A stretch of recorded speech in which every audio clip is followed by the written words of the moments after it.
אני שייך, הלב נמשך, אני בוחר להישאר, הכל כדאי, אני חי בארץ ישראל.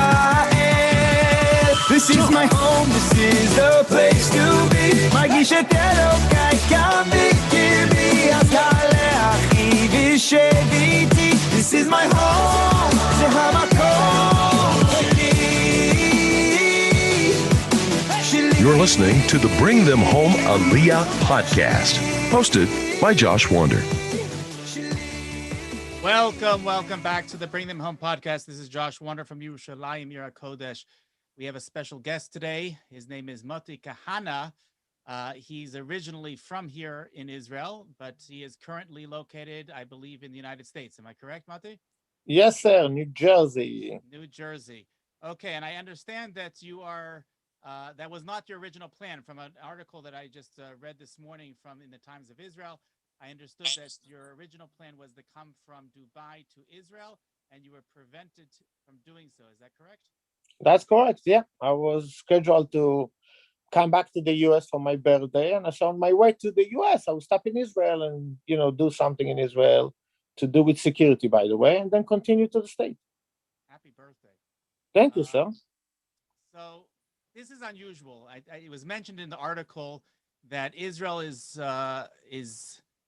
I don't remember if it said the only country or one of the few countries that has ever implemented such a policy of restricting their own citizens from returning to their country. Do you have some information, some background on that? Is that something that's really unusual? Is Israel the only country that's ever done that? I do believe it is the only country which prevent Israelis to come back home. Your music you just played a minute ago was talking about coming back home. And for us, an Israeli coming back home, we always say, I live in the state for 30 years, but Israel is my home. That's what we all, this is our country. We fought for that country.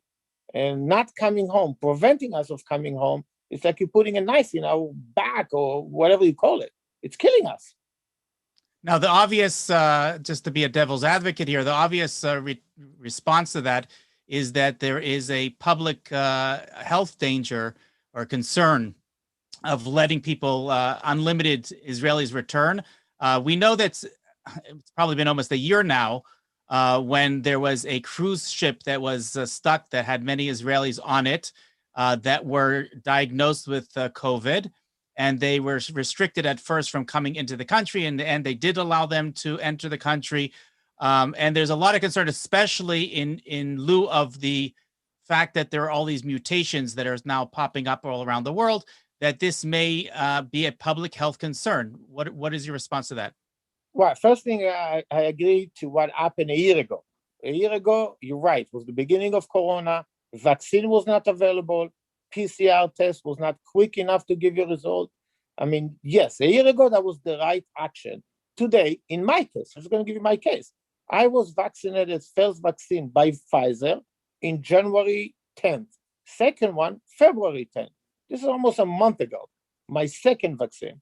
I asked the Israelis, can I enter with my vaccine? New Jersey state vaccine. I got it through the state. The National Guard gave me the vaccine. And no, it's not good for Israel. It doesn't work. I was like, what do you mean it doesn't work? It's the exact same vaccine you're giving in Israel. Oh, there's a lot of fake vaccine, whatever it is, the excuse on the Israeli side. Israel can easily communicate with the state of New Jersey to find out if I did get vaccinated or not. And I'm not the only one. There's plenty of Americans which already got vaccinated. Now, to compare to the boat which stuck in Japan a year ago, some of us already been vaccinated over a month ago, or at least 3 weeks ago. That's one. Second, PCR. I went to Dubai into a conference. Thousands of people in that conference. Before we arrived in Dubai, we needed PCR test. Arriving in Dubai, another PCR test. At the conference, daily PCR test. Ain't not that complicated to do it the right way. Can be done the right way. What I'm asking the Israeli government, it's not to use politics or whatever they're doing right now. Israelis can do it the right way. Many of us already been vaccinated. Many of us doing the PCR test. It's not so complicated to do it the right way. but and at the same time, we're watching the media, and if you connect it to the right political party in Israel, it's easier for you to enter Israel. That's not right. So that is actually a claim that was made in the Times of Israel article, which was suggesting that there were political motivations to decide who would be or would not be allowed to enter the country. My understanding is, as of last week, they announced that before the election, that anyone coming to vote would be allowed in, regardless of their background or what political attachments they may have. Do you know something different? No, I understand one day before the election, they will open the gate and Israeli can fly to Israel, but they didn't say what day. They didn't say it will be an hour before the election. Flying from the state is a little bit over an hour. A day before the election, you got to get yourself organized in the US. Some people have, families, you got the daycare or whatever you need to do. I mean, come on, it the Israeli can allow Israeli citizen to enter Israel the same as in Dubai, they enter, tourists enter. There is a way to do it the right way. To open the election, to let us come for an election a day before, 2 days before, or whatever, they're keeping us in the dark. They're not even saying what day we can come and vote. So you came up with a very unique response to this, and that is to bring for lack of a better word, a flotilla from the country of Cyprus, full of Israelis, to the borders of Israel, and to sort of put political pressure on Israel to allow these Israelis to enter. Can you tell us a little bit about your idea? Yeah, I follow my ancestor, my grandparents, my uncles, my family, and many of us in Israel came to Israel after the Holocaust, when the British did not allow the Israeli to enter, and some made it to Israel, some were sent back to Cyprus. And I thought, if our grandparents or our families fought and made it to Israel and built a country, even the Brits were stopping them of doing it. I would love to see what the Israeli government stopping an Israeli citizen which fought for the country to actually come and enter Israel legally. What we're asking to do is enter Israel legally with the system in place, with everything can be done the right way. And the only reason I picked Cyprus, distance, it's not that far. And the meaning of what happened to us right after the Holocaust, Cyprus, was refugee camp in Cyprus. And Brits sent a bunch of us back to this camp. I would be saddened to see 70 years later, the Israeli government sending us back to Cyprus. Do you know if there have been any legal appeals to try to bring this up in the court system here in Israel? Have there been members of Knesset or the government that have been approached in order to see if they can help assist with this? Yeah, I do understand there's a court hearing on Wednesday, this coming Wednesday. Right now, my flight is on Tuesday. I'm asking to fly into Israel on Tuesday. I still get no, you cannot enter Israel. I did say if I'm not entering Israel on Wednesday, my flight is Tuesday, as I said, entering Israel on Wednesday. If they don't let me, on Tuesday, I will change the flight to Cyprus.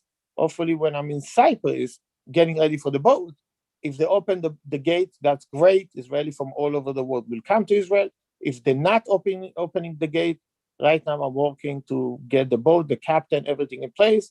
On Wednesday, Thursday, the latest, Shabbat is very important for me. My mom is in Israel. I promised my mom I will come for Shabbat dinner at your house, or she can come to my hotel.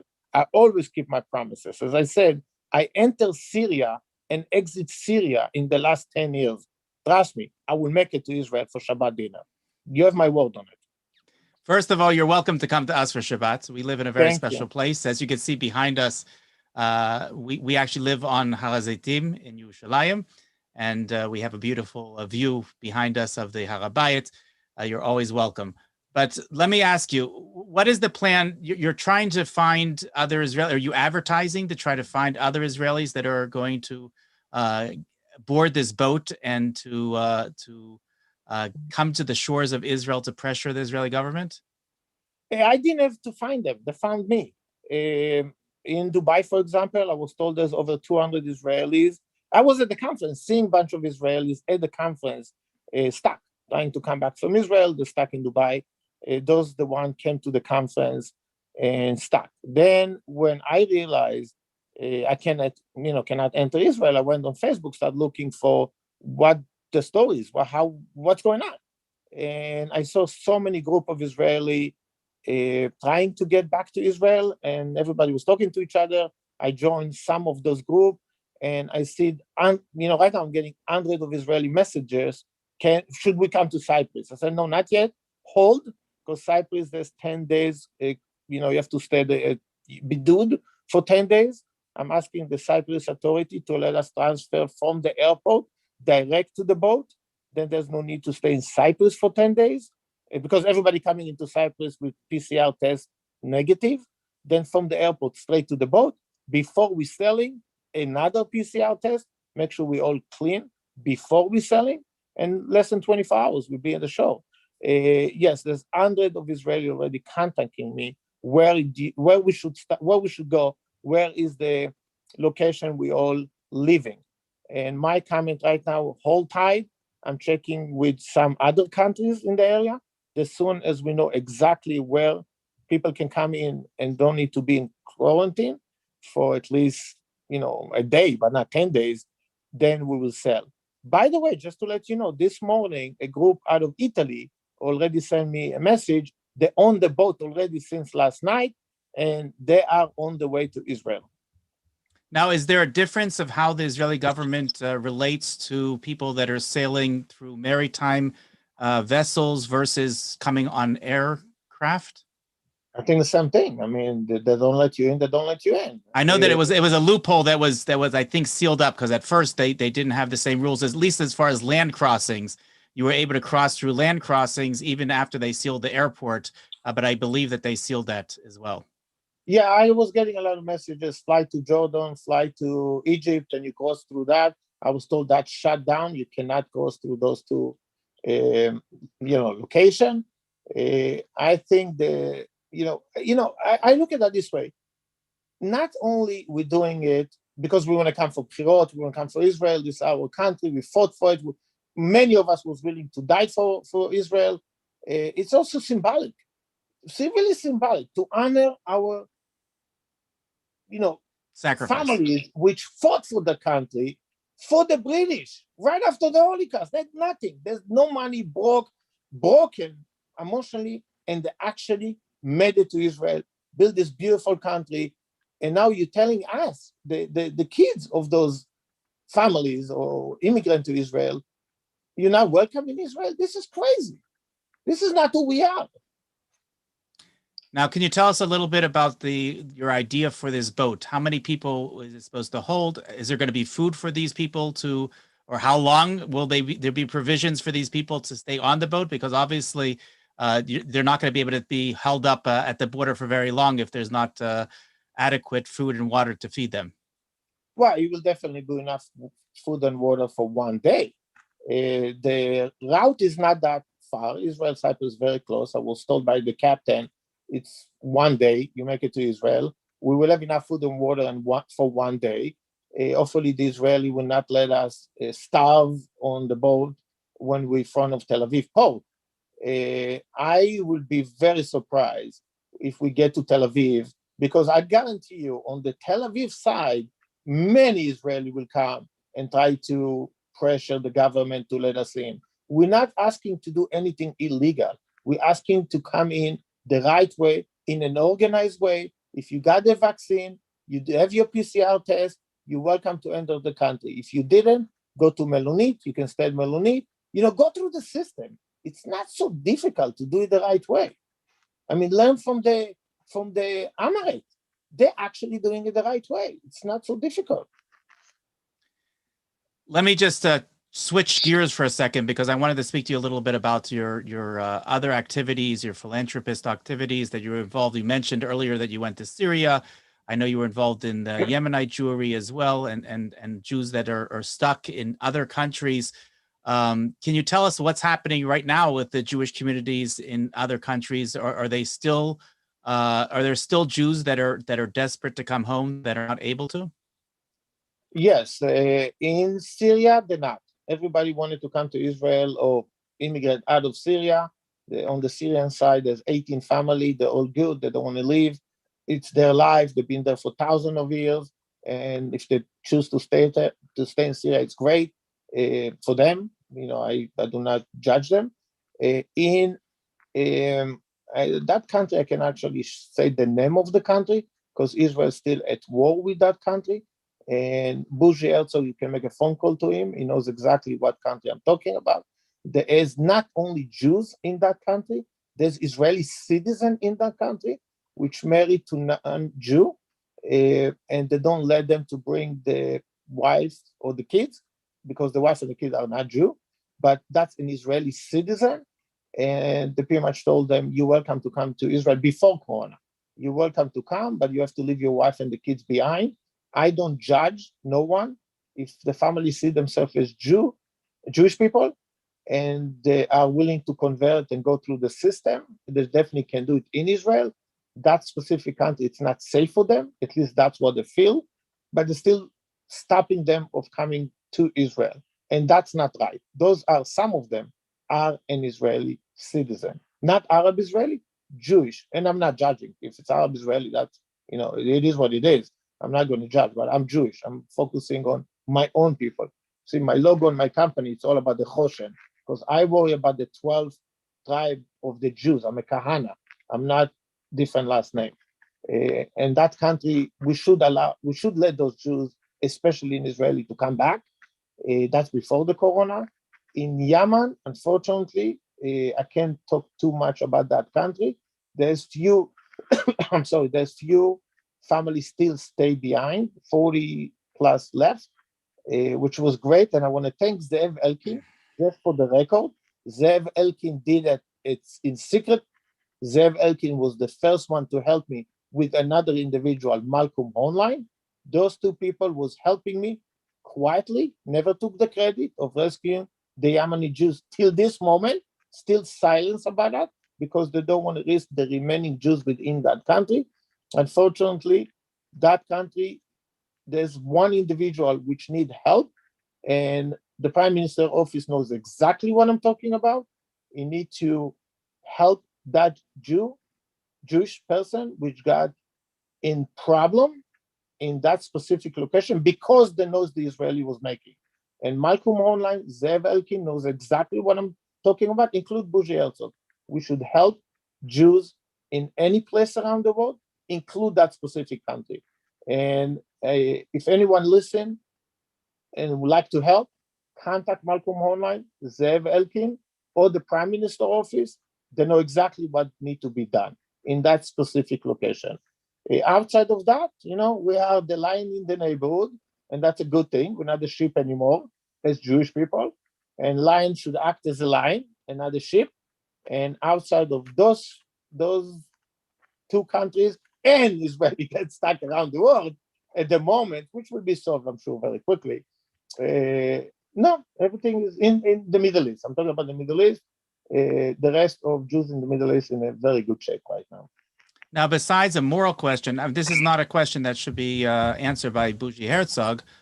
There's a legal definition for the right of return, which includes spouses of Israeli citizens, spouses of Jews that want to return. Even if their spouse is not Jewish, they still, as far as I know, eligible under the right of return to come back with their spouses. So I don't think that this is a Jewish agency issue as much as a Israeli government issue. Would you? Actually, it's a very good point. Yeah, I agree with you 100%. It's good you brought that up. Deri is the Ministry of Interior and is preventing an Israeli citizen, a Jewish Israeli citizen, married to a non-Jew having a kid, is preventing him to enter Israel. This is crazy. He was living in ISIS territory. ISIS was about to take his area, and then they still did not preventing him to enter Israel. This is not right. I will not judge who is a Jew, who is not a Jew. Usually the rabbi of those countries I will ask the rabbi to do with Syria, for example. If the Syrian rabbi telling me, I have an issue in Syria, when the mom and the daughter came to Israel, and one of the sisters was not allowed to enter Israel. I'm not a rabbi. I usually ask the Syrian Jewish rabbi, which in that case helped me to get the Jews out of Syria to Istanbul at the time. And I followed the rabbi of the community. If a Syrian Jewish community telling me a Jew is always a Jew, because within Syria, when you get married to non-Jew, you're forced to convert. And in that specific case, the rabbi knew the detail. She was not converted. She was keeping kosher. That's the crazy part. She was Jewish. She felt Jewish, but legally she was afraid, and she signed paperwork to convert. I'm not judging who is a good Jew, who is a bad Jew, what type of a Jew you are. You have your own local community rabbi. If the Syrian rabbi, telling me that the family is Jewish, I follow the rabbi of the local community. The Israeli government should not decide who is a Jew, who is not a Jew, who is good Jew, who is a bad Jew. That's not right. Every So community just to clarify, because the law of return is one of the basic laws of Israel. Israel does not, as of yet, have a constitution, although they've been working on it for over 7 decades. The law of return has very few exceptions to it. One of those exceptions is the fact if someone is considered to be a criminal or somehow endangering society here. Again, I don't know this specific case. I don't know if this person, the people that were involved, are somehow involved with terrorist activities or something like that. Another example is public health issues that we mentioned a little bit earlier. And the third issue is someone who renounces their Jewishness. If someone willingly renounces their Jewishness and converts to another religion, then that is considered to be an exceptional case that the courts have ruled on as far as the law of return. So you've mentioned at least 2 of the 3 of these things, which may be of concern, which is that it might be a security issue if they're married to Muslims or people that may have been involved with, especially if they were in an ISIS area. I don't know, again, the specifics. And the second question is if somebody renounced their Jewishness, that could also be problematic as far as the law of return is concerned. Yeah, well, in that specific individual, he did not renounce his Jewishness. He's a Jew. And in that case, an Israeli. He did not fight with ISIS. He was just living in that area before ISIS was getting closer to the area. They did not at the end. ISIS actually did not make it to his area, but he was afraid at the time. In his case, the only avon he did, the only thing he actually did, fell in love, married to a non-Jew. It's the only thing he did. And he was telling me, my wife would love to convert to Judaism. My wife, she's actually not even Arab. She's Kurdish. And Kurds love the Jews, just for the record. The Kurdish people see themselves as the original Jews or the neighbors to original Judaism. The Kurds love the Jews.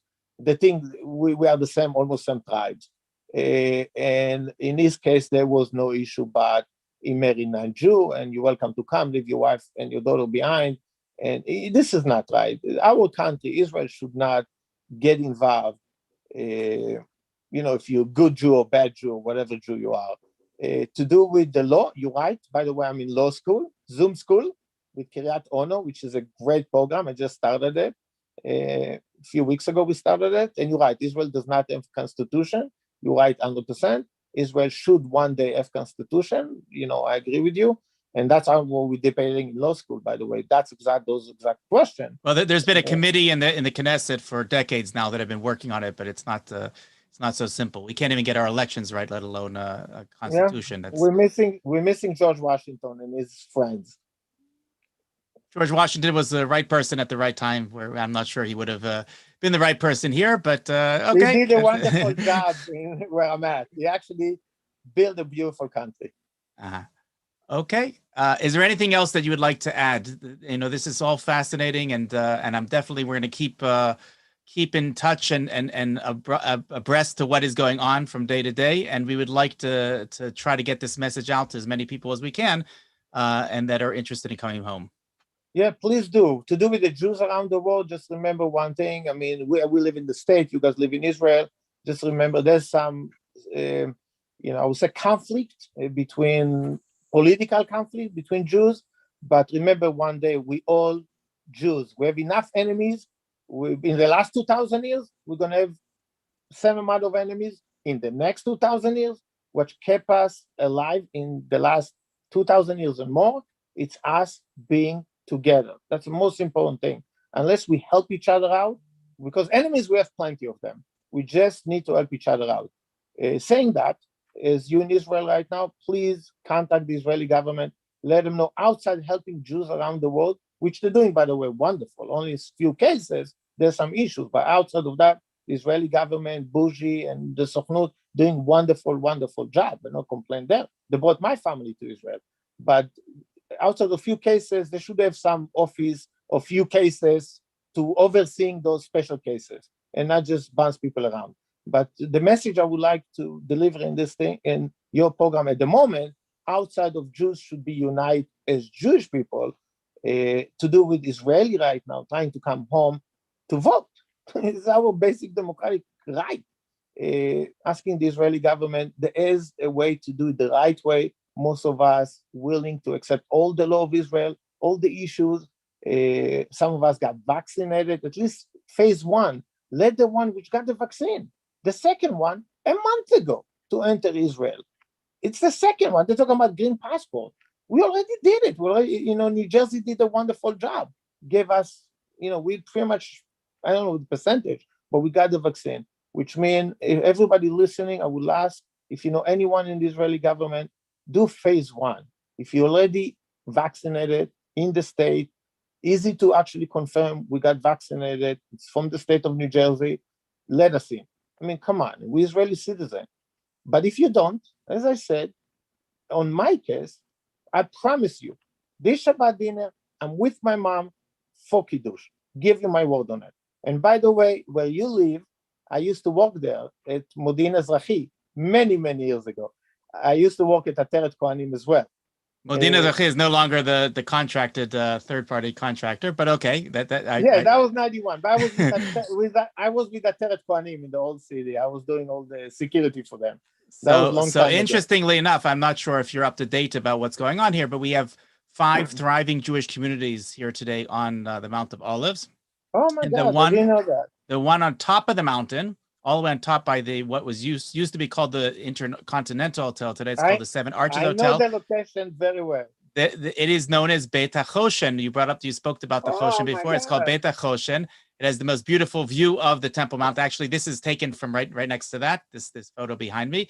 And interestingly enough, I pray there every Friday night, and we have a unique custom there. For those that say the prayer of Lecha Dodi on Friday nights, there's a universal custom to turn around either to the back of the synagogue or to the doors of the synagogue by Boi B'Shalom. So here we don't turn around. The Shekhinah, God's presence, is right in front of us. We don't turn our backs to God's presence, so we stay standing forward. I think it's the only synagogue like that in the entire world.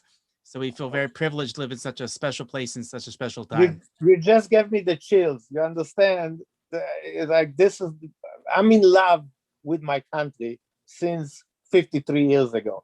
You just gave me the chill, what you just described. I know the area very well. As I said, I worked with Danny. I was doing all the security inside the wall in the old city. What you guys doing, I mean, this is amazing. I really, really salute you.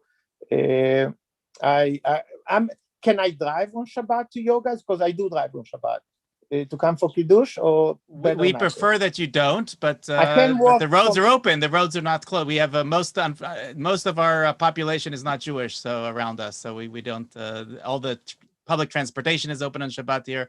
I'm talking about I'm coming from Tel Aviv. I mean, I can't walk from Tel Aviv. You're more than welcome to. You're more than welcome to come Erev Shabbat and stay over, or first of all to get the whole experience. You don't want to just come for a meal for Kiddush. There's a lot more going on here. Every Saturday morning, I walk in through the gate, which you can't see so clearly, but there's the Lion's Gate right over here. We walk through the Lion's Gate. And we walk through we go do what is known as a Sivuv Sha'arim. We go through all the gates of the Temple Mount in order to get to our synagogue in the old city. We have, thank God, we have lots of guests every Shabbat. Usually they're yeshiva students or seminary students, and we take them on tours of the area. There's so much to learn over here, and we we feel that it's our responsibility, being granted this opportunity to live in such a special place in such a special time, to be able to teach other people about this place. And our organization is actually geared. It's called Bring Them Home, and it's geared Oh, my in God. order to try to do exactly that, to try to bring the Jews back to Israel. We have a boat very soon. We need your help to get back home. Well, we I hope do, to. I do know the area. I always say I was born in Jerusalem. I will be buried in Jerusalem. I'm not interested to die in Syria or Iraq.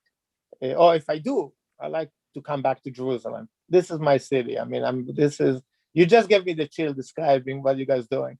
I grew up actually in all four quarters of the old city, so I thank God I had got the chance to live in all the quarters, and we're back home, and we're encouraging and we're trying to educate Jews, especially Orthodox Jews, because we have a common language when we speak about the Torah and its obligation and the centrality of Eretz Israel and living here today. So it's very easy for us to discuss with Jews, Orthodox Jews around the world, why they should be living here from a Torah perspective, not just because Israel is a prettier place to live or there's a better quality of life in living here, but that Torah actually obligates us and expects us, the Jewish people, to fulfill their destiny by coming back to their land. Well, it's our DNA. The salmon always going back when the place he was born. Even the bear along the way trying to eat them. They're still going to go back. Beautiful. This is where we at. Our DNA is from the mountain you're at. I know that you have special DNA in you, because I read on Wikipedia that you are a descendant of the Ketzot HaChoshen, which anybody who's learned in a yeshiva is very familiar with. I have to ask you if you're also related to the Kahana families that are here today, because I actually do a weekly podcast with Rav Nachman Kahana in the Old City. We do a podcast together, and I've been fortunate enough to pray with him for the past over 30 years. So we're very close to the family. Are you related? Kahana, it's a small family. Kahana is a very interesting. I found that completely by accident. My father passed away when I was very young. My mom actually married a Druze guy, and I grew up on a Druze village, which means my relationship to the Kahana family, I did not know much about it until I got older, and I Googled Kahana family, Mishpachat Kahana. And the story I found out a few years ago was completely crazy. When Titus destroyed the temple, he took the 4 richest family from Jerusalem and a bunch of Jews for slaves and stole the money and all this thing, and he built the arch in Rome, Titus Arch. And the Kahana family was the last high priest of Jerusalem. Kahana mean in Aramaic, Kahan, Kohen, Na, Gadol, Kohen Gadol. And I found that completely by accident. Why I have the Choshen on my neck, on my T-shirt, on my company logo? Because Kahana, in my opinion, my family, the Kahana family, I feel it's coming as responsibility. You're obligated. Like somebody asked me, why are you helping Jews to come to Israel? Why do you care? I don't know why. It's maybe in my DNA. I don't know why. But I can tell you, if you talk to any Kahana family in Israel, I know Ariel Kahana a little bit. We don't agree politically, but we are equally love the Jewish people. And most Jews love Jews, just for the record, not only the Kahana family. But the Kahana family, somehow it's in, I don't know. I don't know why. I don't know what's making us do what we do, but it's maybe in our DNA. It comes with a headache, daily headache. Why I have to worry about Jews stuck in Iraq or Yemen or whatever the country they got stuck? Because it's an obligation. It's an obligation. We have the Choshen, and we should worry about our 12 tribes. And it's a more headache as I would like. I would love sometime in my life not to be a Kahana, but it is what it is. It comes with, a duty, and that's what I feel. Maybe I'm wrong, maybe I'm not, but that's what I feel. And I'm sure many, many Jews, by the way, feeling exact same thing. I'm not the only one. But no, I do not know the Kahana side of my family. But slowly I'm start building, trying to find out that's how I made it to Tzavot HaChoshen, Rabbi Hillel Kahana, because we are the descendants of that family. And most of the Kahana are, most of us, because it's a small, tiny little family. It is not that big of a family. So a little known fact that the son of Rav Meir Kahana, Hashem Yikom Damo, his name is Baruch Kahana. He's a very big tzaddik, and he's actually being groomed to be the next Kohen Gadol. They actually have, I don't know if you're aware of this, but for the first time in 2,000 years, there are dozens of families of Kohanim that are living in and around the old city of Jerusalem with Bigdei Kehuna inside of their closets, ready to do the Avodah in the Beit HaMikdash. There are dozens of Kololim, including in our community, that they learn Kodshim in order to instruct them.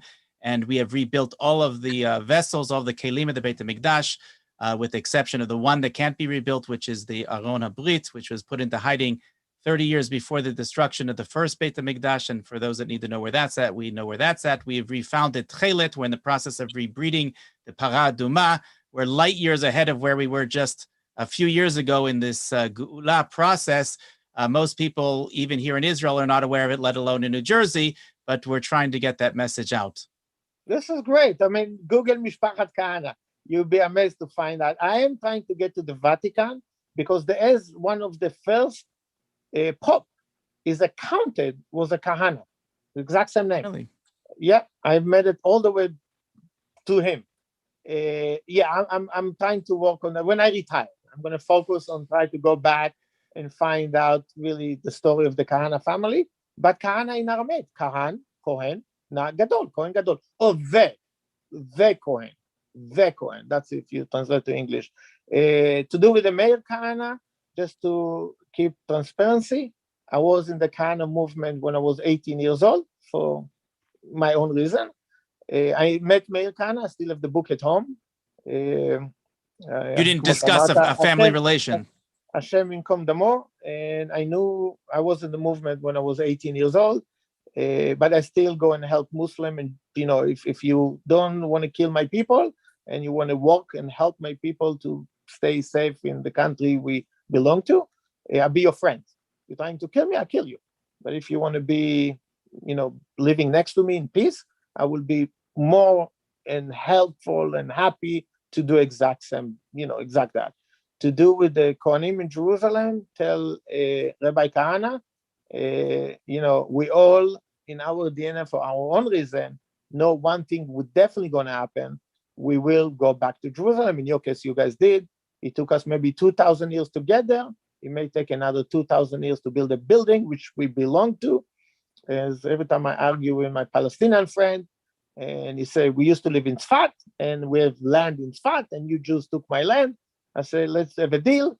We pay you for your land in Tzfat, and you pay us for the land in Jerusalem.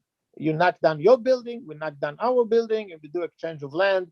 And that's what my conversation with my many Syrian Palestinians in that matter, which argue we took the land in the north. If they knock their building in Jerusalem and we build back our Beit HaMikdash, they can have paid. We're not going to knock the building in Tzfat, but we will pay them for the value of the building in Tzfat, as long as they pass for the value in the building in Jerusalem. But anyway, you guys doing a wonderful The job. Kahana family, I don't know if you're aware of this, but the local Kahana family actually has roots in Tzfat. Their great-grandparents were, his grandfather, Rav Nachman Kahana's grandfather, was the rabbi in Tzfat in the 19th century.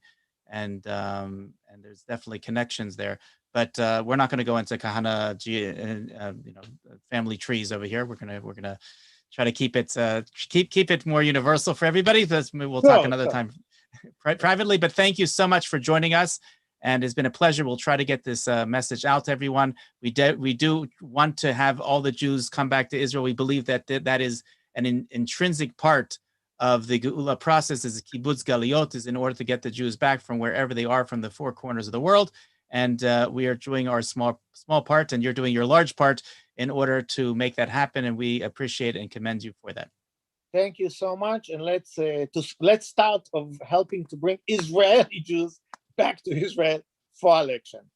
Okay. We'll see you soon. So much. Be well. Take care. Thank you. Thank you for listening to the Bring Them Home Aliyah podcast. If you identify with our message, please subscribe and tell